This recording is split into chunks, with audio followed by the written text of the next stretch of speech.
Tujuan datang ke Lombok seperti apa? Karena kan yang kita tahu tadi di pengoparan juga setelah mendampingi Bali, intinya mengantar kopi kita mengenai Bali ke pasar Starbucks, kemudian mulai menjajaki Lombok dan beberapa titik lagi di Indonesia. Tujuan hari ini, sosialisasi ini, edukasi ini seperti apa? Mungkin bisa dijelaskan. Ya, jadi maksud dan tujuan kami atas nama Kop Coffee sebagai eksportir atau trader di PT Kop Coffee Indonesia, sebenarnya beberapa waktu lalu kita berkonsultasi, berdiskusi ya dengan teman-teman di Kementerian Koperasi dan Umkm RI. Ada satu kata, kami kepingin memberdayakan petani-petani mikro, dan kebetulan sebagai trader di Kop Coffee kita memang membutuhkan pasokan daripada petani-petani. Di situ kami berdiskusi dan mendapatkan kesempatan untuk narasumber dan berkunjung langsung ke titik-titik yang memang salah satunya di sini itu di Lombok punya karakteristik kopi baik robusta maupun arabica yang secara potensi itu diminati oleh pasar-pasar ekspor, terutama buyer kami secara khusus Starbucks, karena mereka sedang membeli ya kopi-kopi Indonesia yang punya spesifikasi sesuai dengan sertifikat indikasi geografis. Nah, dari situ kita menyampaikan, memaparkan hal-hal yang perlu dipahami oleh petani setempat. Jadi artinya saya dengan latar belakang di dunia koperasi pun memahami bahwa kendala-kendala petani itu kan lebih kepada akses pemasaran, kemudian teknologi dan lain-lain dalam konteks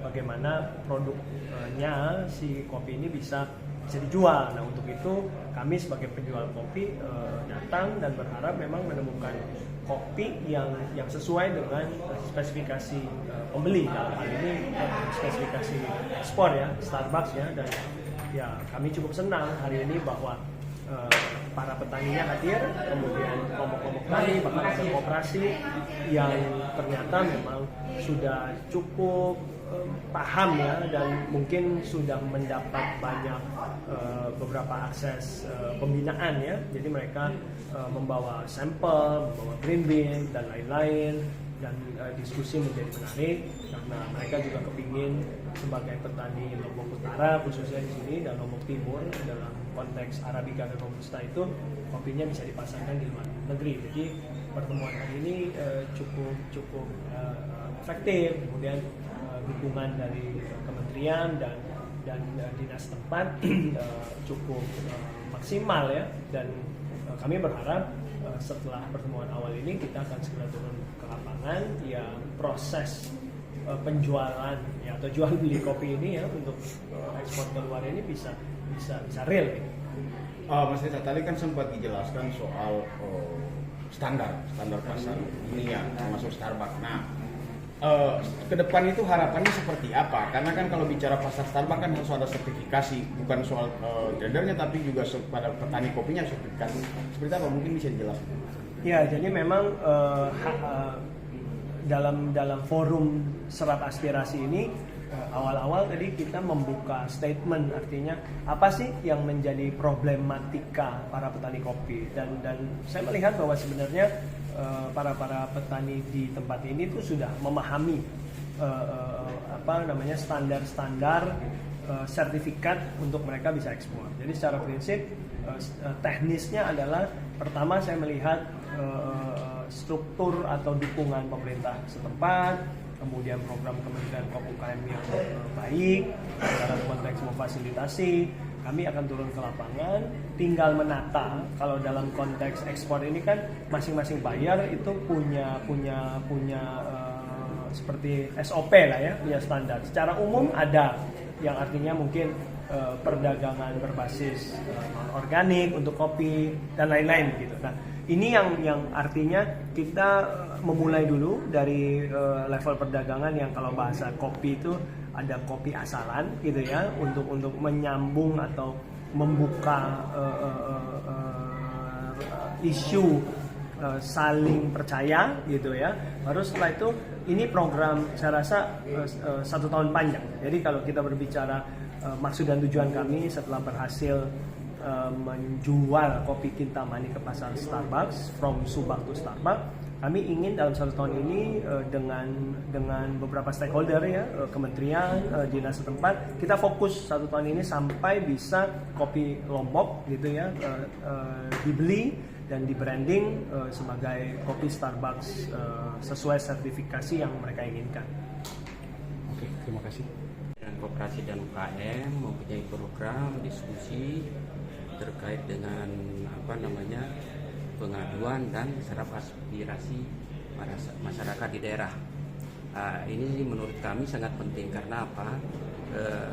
Bagaimanapun kita perlu dengar keluhan dari masyarakat yang ada di daerah. Contoh seperti ini kan di daerah Lombok Utara ini kan banyak kopi. Nah, kita pesertanya adalah para petani kopi ya, bukan buruh kopi. Jadi petani kopi yang punya lahan minimal 1 hektar. Nah itu, kita bergandengan dengan PT Koop Kopi Indonesia untuk pemasarannya. Nah, pada acara diskusi pengaduan aspirasi ini kita melibatkan pihak perbankan untuk pembiayaan dan sangat penting untuk kelembagaannya, yaitu tentang kelembagaan koperasinya.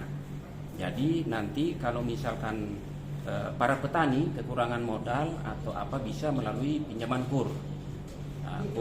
Nah, kalau memang udah panen besar nanti bisa diambil oleh PT Kopi Indonesia untuk bermitra lah untuk penjualan, terutama untuk ekspor.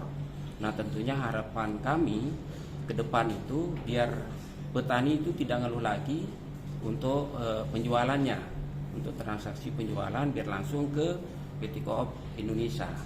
Nah, artinya apa? Kalau mereka selama ini kan punya kopi bingung dijualnya, kemana harus dijual? Nah, kami dari pemerintah itu memikirkan bagaimana petani tidak memikirkan lagi tujuan jualnya kemana, dan ini langsung bayar yang terima.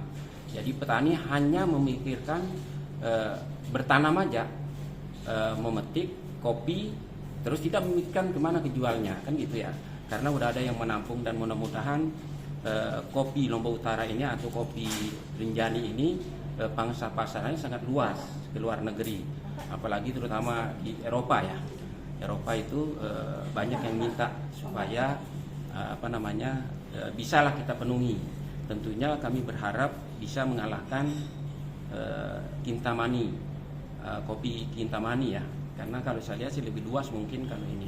Nah, selama ini petani itu bagaimana menanam kopi yang benar karena pangsa pasarnya bingung, kan gitu ya. Nah, dengan adanya sinergi program dengan Kopi Indonesia, mudah-mudahan ke depan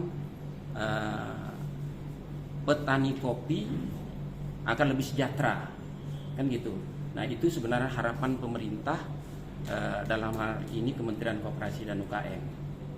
Oke, Bang, ini kan ibaratnya kalau misalnya dari bahasa government-nya, pemerintah mengurus dari hilir ke hulu. Nah, seperti apa misalnya masyarakat ini diorganisir? Kan tadi ada sosialisasi pembentukan koperasi dan lain, bisa dijelaskan? Nah, jadi gini, kenapa kami menyampaikan perlunya lembaga berbadan hukum seperti koperasi. Jadi nanti dari pihak petani itu tidak lagi parsial, artinya tidak lagi jual eceran, jadi cukup melalui koperasi. Nah, kalau sekarang misalkan mereka kopinya bagus, jangan sampai menjual melalui tengkulak. Kalau ke koperasi kan otomatis nanti ada SHU ya dalam pembagian itu, dan terorganisir sebuah lembaga. Nah, intinya yang saya bilang tadi bahwa petani itu tidak memikirkan kemana harus saya jual. Cukup petani itu menanam saja, menanam, memetik, dan ditampung sama koperasi. Nah, kalau misalkan para petani tidak ada biayanya, kan bisa melalui KUR atau organisir sama koperasi untuk pembiayaan melalui KUR, kan gitu, nggak satu persatu, kan gitu. Makasih Bang Sarul. Oke. Mohon izin